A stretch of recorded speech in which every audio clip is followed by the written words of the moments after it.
নমস্কার, আজকে মজার অঙ্ক শেষ অধ্যায়। তো আগে দু ধরনের শিখিয়েছিলাম, এক অঙ্ক দুই অঙ্কের ক্ষেত্রে।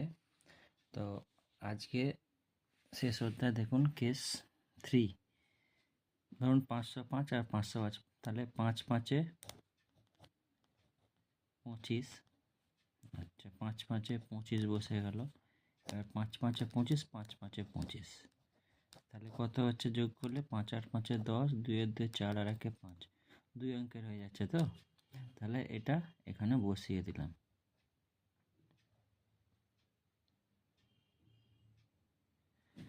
তাহলে 5 আর 5 2 2 4 1 5, এক্ষেত্রে দেখুন শূন্যটা বসাবার নিয়ম দরকার নেই, কিন্তু দেখুন এবার এটাও দু অঙ্কের হবে। দেখুন 8 6 48, 2 দুগুণে 4, তাই তো?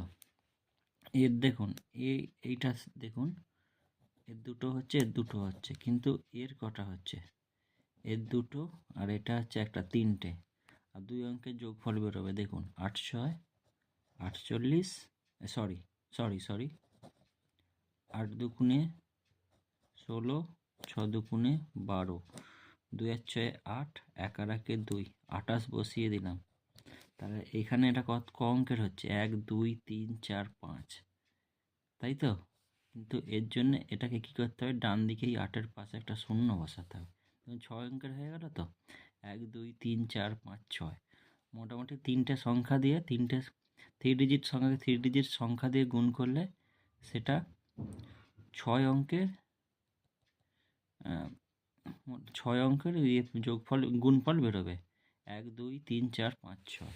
আচ্ছা, এটা আপনার হয়ে গেল 2 ডিজিটের। এবার আসছে 3 ডিজিট। 9 8-এ কত হচ্ছে? 72, 9 9 81। আচ্ছা, এবার তাহলে কোনাকুনি গুণ করলে 9 9 81, 9 8-এ 72। এবার যদি যোগ করি 2 1-এ 3, 2 আর 1-এ 3, 7 আর 8-এ 15, তাহলে কি হলো? এখানে 6 ডিজিট হবে। এখানে বেশিরভাগ ক্ষেত্রে 6 ডিজিট হবে, 7 ডিজিট হওয়ার সম্ভাবনা নেই। তাহলে কি হবে? তাহলে এই 72 সঙ্গে এই একটা যোগ হয়ে যাবে। 72 আর 1-এ 73, 73। এবার এই 5 3 বসিয়ে দিলাম, আর এই 8, এটার ক্ষেত্রেও তাই হবে। 7 6 42, 9 9 81, 6 9 54, 7 9 63, 3 আর 4-এ 7, 6 আর 5-এ 11। এটা হলো। তাহলে একটা যোগ হয়ে গেলে এর সাথে 4 3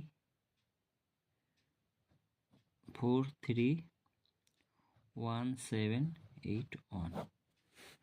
তো এই হলো আমাদের মজার অঙ্ক। তবে এক্ষেত্রে কিছু ব্যতিক্রম নিয়ম আছে, কিন্তু বেশিরভাগ অঙ্কই 99% এইভাবে করে দেখবেন মিলে যাবে। ধন্যবাদ।